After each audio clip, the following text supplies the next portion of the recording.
Rendez-vous du bonheur, chapitre 11.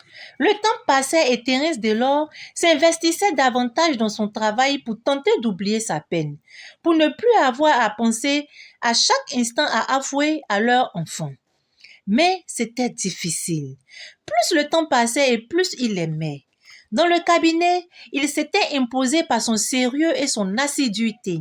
Il n'hésitait pas à faire des heures supplémentaires pour vérifier et contrôler tous les travaux dont il avait la direction.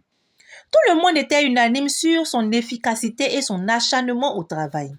Ce matin-là, Thérèse Delors était dans son bureau quand on frappa à sa porte. Oui, fit-il de son ton autoritaire qui faisait que ses subalternes se tenaient sur leur garde. La réceptionniste pénétra dans le bureau avec une jeune femme à sa suite. Thérèse Delors ne leva pas les yeux de ses dossiers. « Bonjour, monsieur le directeur. Je vous amène une stagiaire. Le chef du personnel dit que vous êtes informé. » « Je suis effectivement au courant, vous pouvez disposer, » fit-il en levant enfin la tête. Il reconnut instantanément Afoué, bien que la jeune femme qui se tenait devant lui fût totalement différente de la nounou de ses cousins à Yamoussoukro. Elle était vêtue d'un ensemble maxi de belles coupes fait dans un super pagne baoulé. Elle portait des pelles au cou avec un poids à camp comme médaille. Elle tenait un petit sac à main noir assorti à ses souliers ainsi qu'à son cartable. Son port de tête était celui d'une reine et son maintien avait quelque chose d'imposant. Afoué fit Thérèse Delors en se levant spontanément de son fauteuil.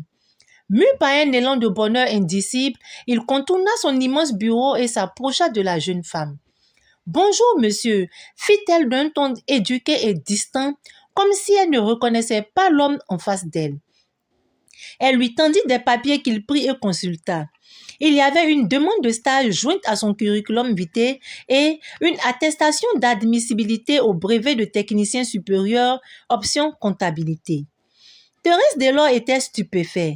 Elle s'appelait Siouli Afoué Féline et elle avait 25 ans.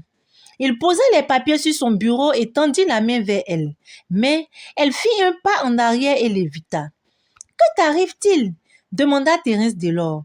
« Excusez-moi, monsieur, je suis une stagiaire, certes, mais je crois que la bienséance exige que le vouvoiement soit de rigueur entre personnel d'une entreprise et plus particulièrement entre un directeur et une stagiaire. » Le ton froid et distant avec lequel elle s'était exprimée déconcerta Thérèse Delors. Il se demandait si cette jeune et séduisante femme qui parlait avec une telle assurance et ce sang-froid était réellement celle qu'il avait connue là-bas à Yamoussoukro.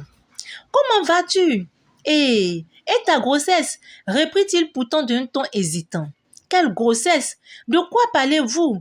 Comment quelle grossesse ? Tu étais enceinte quand j'ai quitté Yamoussoukro, non ? Pouvais-je vraiment tomber enceinte de vous ? Nous avions certes fait l'amour, mais il vous était impossible de me féconder. Il aurait fallu pour cela que nous appartenions à la même espèce, que nous soyons de la même nature, ce qui n'est pas le cas, martela-t-elle. « Qu'as-tu fait de mon fils ?» fit Thérèse Delors d'une voix sourde et menaçante. Mais son interlocutrice n'en fut nullement impressionnée. Ce fut d'un ton calme et posé qu'elle lui répondit. « Ce que vous m'avez ordonné, monsieur. Il ne devait absolument rien subsister de notre contact intime. Absolument rien. Je me devais de vous obéir et m'en débarrasser. Ce fut douloureux, mais je n'avais pas le choix, mentit-elle. Il restait face à face, les yeux rivés l'un dans l'autre. Féline ne s'ya pas. Son regard était froid, insondable et celui de Thérèse Delors était douloureux, stupéfait. Cette prise de contact et l'attitude de Thérèse Delors permit à la jeune femme de comprendre qu'elle avait toutes ses chances de le conquérir si elle jouait serré, si elle mettait en application toutes les recommandations de Césaria. Elle devait rester ferme sur sa position, ne rien lui céder ni attention, ni affection, ni amour pour l'amener à lui déclarer ouvertement sa flamme. Féline avait été abasourdie quand l'adolescente lui avait donné de tels conseils. Césaria était vraiment sa bonne étoile, son égérie. Quand Féline avait reçu des réponses négatives à toutes les demandes qu'elle avait envoyées à différentes entreprises à Boaké, pour obtenir un stage, elle s'était attristée et sombrait dans le désespoir. Césaria, avec son incroyable sagacité, avait immédiatement remarqué que la nounou était malheureuse et avait voulu savoir ce qui la chagrinait. Féline avait spontanément confié ses peines à l'adolescente comme elle l'aurait fait avec un adulte. Césaria fut surprise et ravie d'apprendre que la jeune femme était une technicienne supérieure. Elle la recommanda à son père et insista pour qu'il lui trouvât un stage à Abidjan dans la même entreprise que Thérèse. Dès lors, son orgueil avait souffert d'avoir raté son rôle d'entremetteuse qu'elle prenait très à cœur. Elle se dit que quand Thérèse Delors saurait qui était réellement Afoué, son comportement changerait. Et apparemment, elle avait vu juste. Ce jour-là, quand il quitta son bureau, Thérèse Delors se rendit chez Maximin. Il était débordant de gaieté et fit une chaleureuse accolade à son ami. Son bonheur était si évident et tellement intense qu'il le communiqua à son ami. « Tu ne devineras jamais qui est entré dans mon bureau ce matin. C'est le plus beau jour de ma vie car Dieu a exaucé ma prière. À voir le bonheur qui illumine tes traits, il n'est pas difficile de deviner qu'il s'agit de la seule femme qui a pu conquérir ton cœur et que tu as rencontrée à Yacro. C'est elle-même. En plus, elle a un brevet de technicien supérieur en comptabilité et elle est ma stagiaire. Elle a un BTS et tu disais qu'elle était une domestique. Comment cela se fait-il? Je n'en sais rien. Je crois que c'était pour elle un job de vacances. J'aurais dû m'en douter, vu sa culture et la façon dont elle s'exprimait. Aujourd'hui, elle m'en veut terriblement et elle est devenue froide envers moi. Je la comprends, la pauvre. Elle a subi une interruption de grossesse comme je l'avais exigé. Il va donc falloir que tu te montres patient et affectueux avec elle. Tu imagines bien que sa douleur est encore toute fraîche.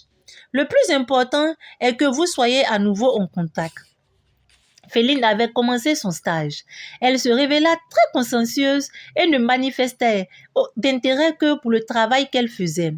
Thérèse Delors traversait le bureau qu'elle occupait avec 2 autres stagiaires en se rendant dans le sien.